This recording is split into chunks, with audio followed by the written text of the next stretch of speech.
मध्य प्रदेश के देवास जिले के सागौन को अंतर्राष्ट्रीय बाजार में बेचने के लिए लोक वानिकी किसान समिति द्वारा FSC फॉरेस्ट स्टीवर्डशिप काउंसिल से प्रमाणित कराया जा रहा है।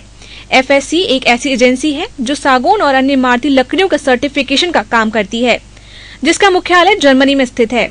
अगर मध्य प्रदेश का सागौन भी FSC प्रमाणित हो जाता है तो इससे लोक वानिकी किसान समिति के सदस्यों को 2.5 से 3 गुना अधिक मुनाफा होगा। साथ ही प्रदेश का सागौन अंतर्राष्ट्रीय बाजार में बिकने के लिए तैयार होगा।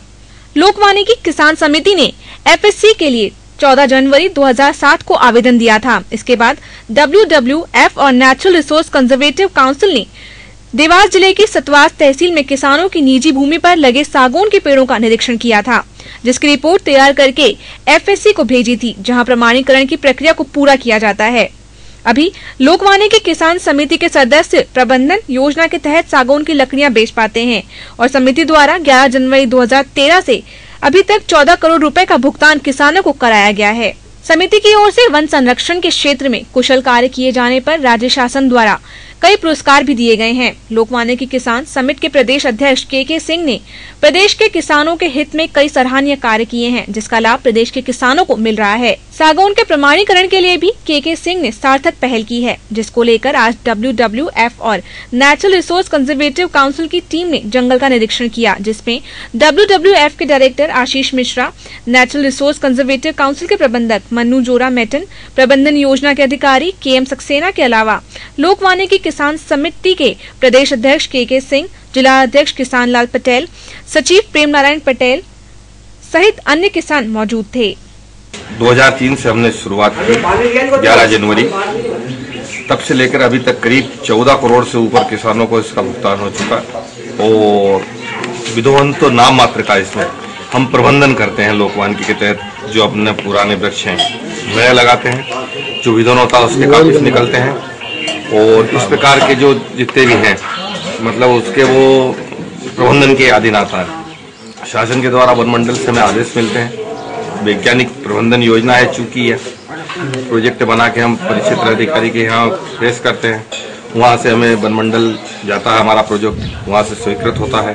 इसके बाद इसमें मॉनिटरिंग की व्यवस्था है, 80% पैसा कटने के बाद मिलता है। ये जो लोक वानिकी का जो कार्य यहाँ पर हुआ है मध्य प्रदेश के अंदर, ये आज के दिवस हमारे देश में एक अकेला ऐसा उदाहरण है जिसको देख कर के सरकार की शायद आंखें चेतें और ऐसे हजारों लाखों लोग जिनके पास अपने निजी वन है वो इस पैमाने पे भी काम करना शुरू करें तो वन संरक्षण को एक नया आयाम मिल सकता है। सरकार की नीतियों के साथ साथ अगर उसके साथ जो निजी वन के जो मालिक हैं वो भी जुड़ें तो मेरे हिसाब से ये इससे बेहतर कोई उदाहरण नहीं हो सकता। और पूरे विश्व में अभी तक कुल मिला के 3 या 4 ऐसे उदाहरण है जहाँ पर निजी वनों के ऊपर लोगों ने संरक्षण का काम किया है।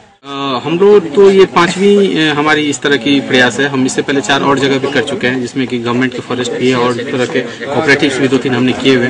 हम जरूर करना चाहेंगे, इससे हमें भी एक खुशी होती है कि रिस्पांसिबल फॉरेस्ट्री के नाम पे हम भी कुछ काम कर रहे हैं, लोगों का भला हो रहा है और पर्यावरण और जंगल बच रहा है। इससे बढ़िया क्या हो सकती है? बहुत खुशी की बात हम सबके लिए। इंडिया में किस किस राज्य में इस चीज पहल की? इस तरह का प्रयास जो है कर्नाटक में हुआ है, महाराष्ट्र में हुआ है, उड़ीसा में हुआ है और अभी आपके मध्य प्रदेश में है। और अभी हम लोग 3 राज्य में फॉरेस्ट डेवलपमेंट कॉर्पोरेशन जो है उनका कर रहे हैं, त्रिपुरा में, तमिलनाडु में और उत्तराखंड में।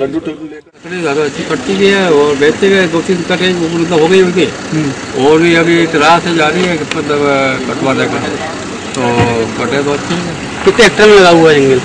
1 हेक्टेयर होगा, 3 हेक्टेयर में 3। लोगों ने क्या सहायता मिल रही है आपको? अभी लोकवाली सहायता मिल रही है, काफ़ी सहायता मिल रही थी। जैसे पिछले वर्ष जो 2-3 वर्षों से कटाई बंद हो चुकी है, उसके पहले हमको करीब यानी कि 2 लाख रुपए करीब मिलता है और कम कटाई होती है तो कम मिलता है और अधिक कटाई होती है तो अधिक मिलता है। लोक वानिकी के माध्यम से किसानों किस तरीके से सहायता दी जा रही है, किस तरीके से वर्किंग होती है?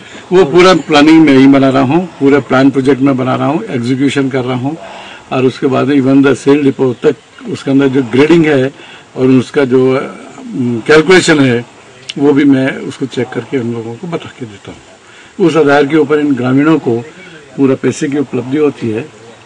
With respect to the other charges, taxes हैं वो भी उनका पेमेंट होता है, कार्डिंग का पेमेंट होता है they issue the carding challan. Carding challan से receipt in the depot. Receipt in the depot will be finalized with respect to the CMT. कुल उनका कितना घन मीटर माल मिला है.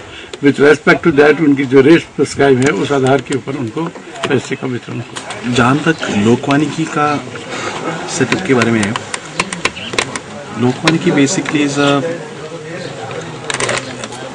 हम ऑडिट कर रहे हैं FSC फॉरेस्ट स्टीवर्डशिप काउंसिल के लिए. इसका मेन एम है रिस्पॉन्सिबल मैनेजमेंट ऑफ फॉरेस्ट.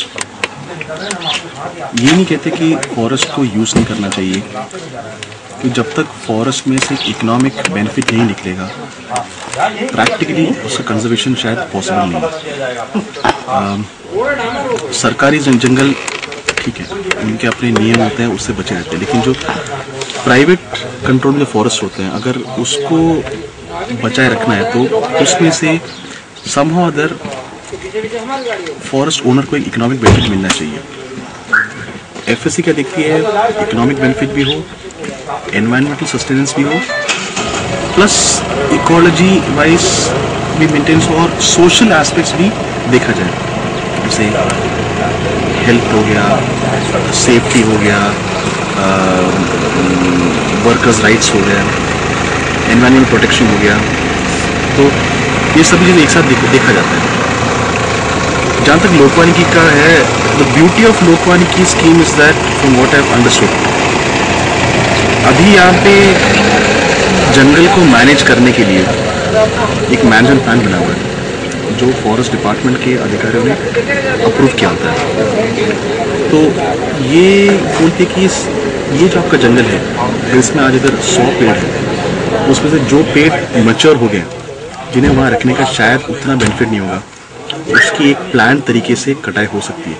पर एक कटता है तो उसके ऊपर 2 लगे जाए तो ओवर पीरियड टाइम किसान को उसमें से लकड़ी मिलेगी, उससे मुनाफा मिलेगा, जंगल बनाए रहेगा और इम्प्रूव भी होगा. EMS TV news Bhopal.